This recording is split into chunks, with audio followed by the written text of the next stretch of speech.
child, I can recount on the times where I found it hard to fall asleep at night. And it never really mattered about whether or not I got enough sleep the night prior or I took a nap in the middle of my day. And I remember my mother explained to me that maybe I suffered from insomnia. And she looked up various different tricks and tips to try and help me induce my sleep at night. As college students, I believe most of us understand what insomnia is, or at least at this point of our lives had a personal experience with it. But for those of us who don't quite grasp it, insomnia is the inability to fall asleep or the difficulty to find sleep. But did you know that there are up to 5 or more different types of insomnia? Doctors and medical professionals have been searching insomnia for years to try and understand people's different types, and they're looking at different sleep patterns. Well, the first type of insomnia is the slightest, which is acute insomnia. Acute insomnia should only last for a night. It's a brief episode of where you basically can't find sleep.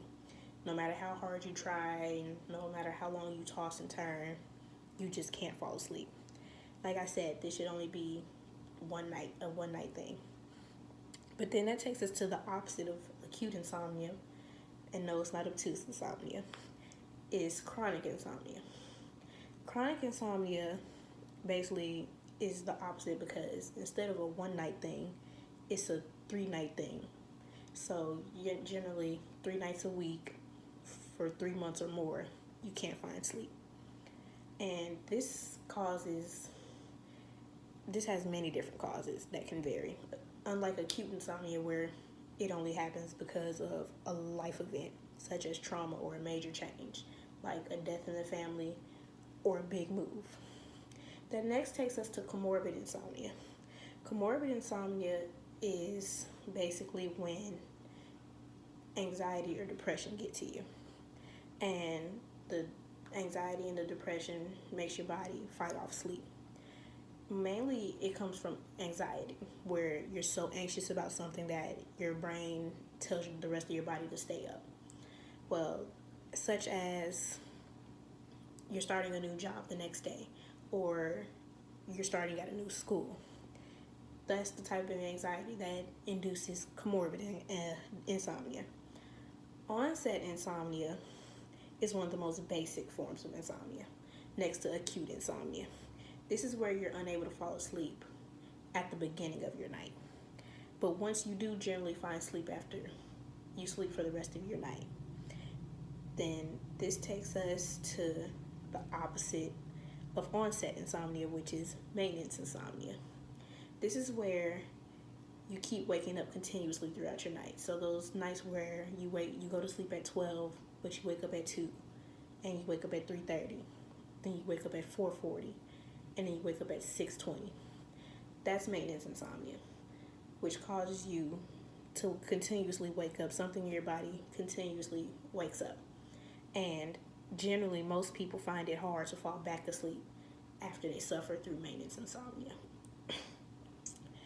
And then there's insomnia that's due to drugs or substance. And generally, it's not illegal drugs. By drugs, they generally mean medications that are prescribed by your doctor. So this insomnia can come from different types of medications like heart medication, liver medication, even such things as NyQuil, DayQuil, things that keep you up and running. It is also induced by caffeine and alcohol, along with certain food items that induce this insomnia. Generally, this insomnia is avoidable if you can avoid the 4 things mentioned. Then that brings us to psychophysiological insomnia. And this is kind of like acute insomnia, but the two differ because this one is caused by excessive fear or worrying. So the more your body worries and the more you fear for something, this is what induces that said insomnia. And basically, in conclusion, insomnia is an incurable sleeping pattern.